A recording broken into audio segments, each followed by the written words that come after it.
Kolak, siapa yang mampu menolaknya? Sajian khas bulan Ramadan ini memang menjadi primadona yang banyak dicari. Karena rasanya yang manis dan gurih bisa mengembalikan energi setelah menahan lapar dan haus seharian. Kolak adalah olahan manis yang terbuat dari pisang tanduk, ubi, dan juga kolang-kaling, yang direbus bersama gula aren dan santan kental, juga daun pandan. Rasanya yang nikmat membuat Anda lupa kalau kolak mengandung sejumlah kalori yang berisiko meningkatkan berat badan. Tapi tahukah Anda kalau kolak juga mengandung beragam nutrisi yang dipercaya membantu melancarkan pencernaan? Namun jika dikonsumsi oleh orang yang dengan diabetes, justru berbahaya. Benarkah? Daripada katanya, mending cari tahu faktanya bersama Dr. Ferawati Sudarma berikut ini. Fakta mitos pertama, kolak baik dikonsumsi saat berbuka puasa. Apa ya kata Dr. Vera? Itu adalah fakta. Jadi, konsumsi kolak merupakan salah satu cara untuk berbuka puasa. Karena kandungan gulanya ternyata baik untuk menggantikan kandungan gula yang kurang dalam tubuh kita selama kita berpuasa sepanjang hari.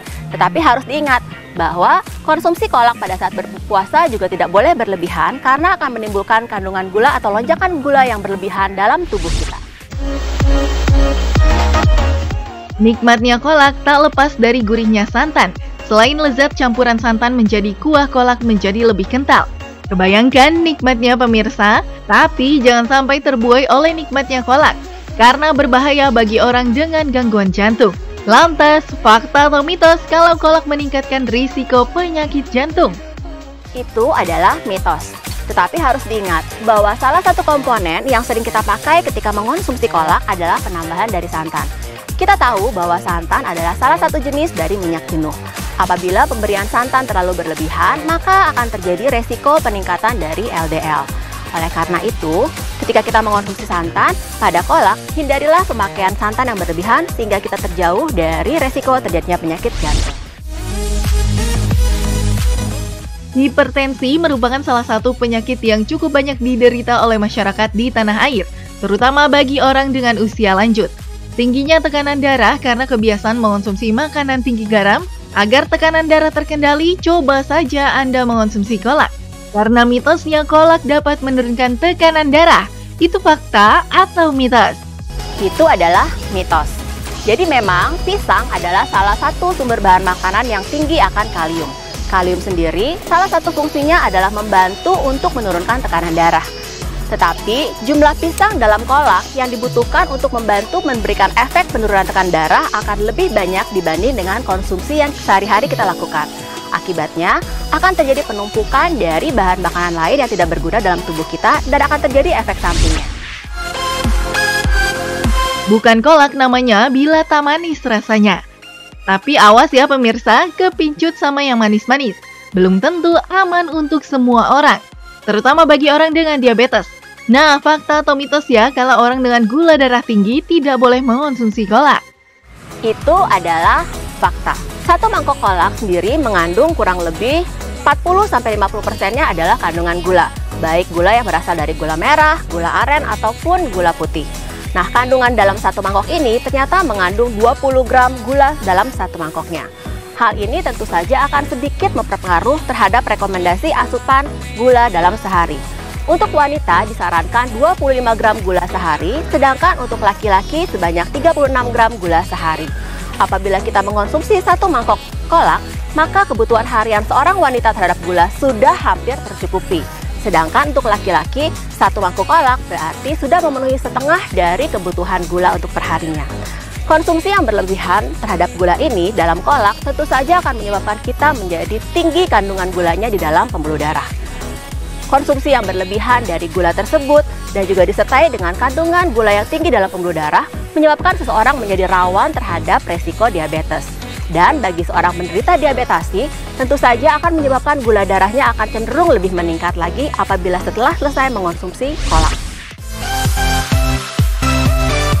Selain sehat, dengan berpuasa berat badan biasanya akan ikut menyusut karena berkurangnya jam makan dan jumlah asupan makanan yang dikonsumsi. Tapi mungkin nggak ya tubuh akan terlihat ramping bila mengonsumsi nasi setelah menyantap semangkuk kolak? Karena mitosnya jumlah kalori kolak sama dengan sepiring nasi.